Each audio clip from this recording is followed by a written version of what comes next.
దాస్తాన్ తగ్లీన హోగి దాస్తాను మే అనే అల్లమా ఇక్బాల్ యొక్క కవిత్వంలో చాలా పెద్ద అంతరార్థం ఉంది.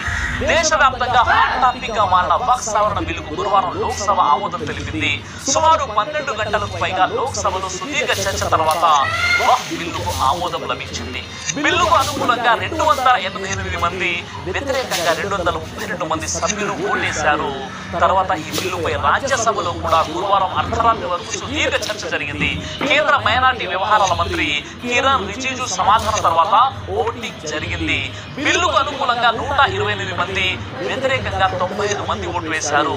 అధికార మరియు విపక్షాల వాదనల మధ్య వక్ఫ్ సవరణ బిల్లు 2025 చివరకు పార్లమెంటు ఆమోదం పొందింది.